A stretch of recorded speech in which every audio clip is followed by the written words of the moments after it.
ውድ ኢትዮጵያውያን አድዋን ስናስብ አባቶቻችንና እናቶቻችን ለሉዓላዊነታችን የከፈሉትን ዋጋ ብቻ ሳይሆን ለኢትዮጵያ የነበራቸውንም ሰፊ ራዕይ ጭምር ነው።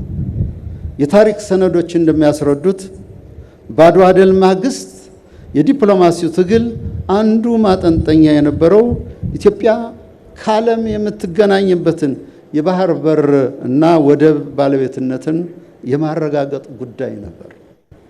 ዛሬም እኛ የምንሻው እንግዳ ጉዳይ ሳይሆን ይህንኑ የታሪክ መንገድና ፈለግ ነው።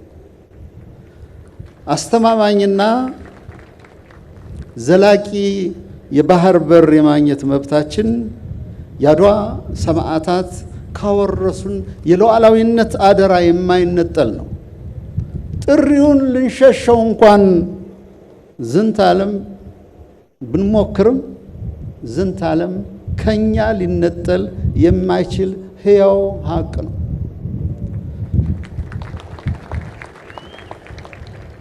ኢትዮጵያውያን አገራዊ ሉዓላዊነታችን ለማስከበር ያደረግነው የዘመናት ተጋድሎ ሲታይ ታሪክ ለኢትዮጵያ በጎ ነበር፣ መልካም ነበር ታሪክ። ይሁን እንጂ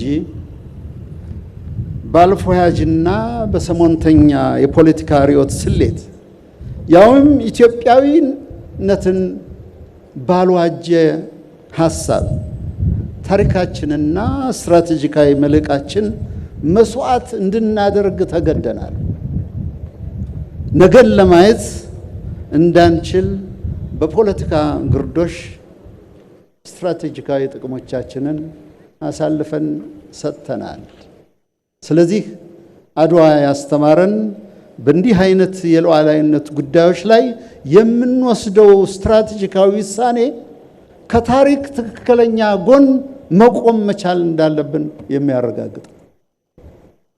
ትናንት በአድዋ አውድማ ላይ የተገኘው ወታደራዊ ድል ዛሬ በኢኮኖሚያዊና በጂኦፖለቲካዊ ድል ካልታጀበ ትርጉሙ ሙሉ አይሆንም።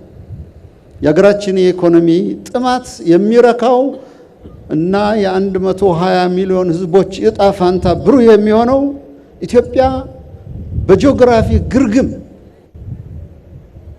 ወይም በየብስ እግረ ሙቅ ያለመታሰሯን ስናረጋግጥ ብቻ ነው። ይህንን የምንለው እንደ አድዋ ጀግኖች ሁሉ ለሀገራችን ብሔራዊ ጥቅም ቅድሚያ በመስጠት የኢትዮጵያን የእድገት ትንሣኤ ለማብሰር ነው። መንገዳችንና መሻታችን የጉዟችን ዳራም ሰላማዊና አብሮ ተባብሮ ማደግ ነው። ስለሆነም የባህር በር ጥያቄያችንን የታሪክ እና የፍትህ ጥያቄ አድርጎ መረዳት ሐሳቡም የዚህ ዘመን ፍላጎት ብቻ ሳይሆን የትውልድ ህልውና ጉዳይ መሆኑን መረዳት ወሳኝ ነው።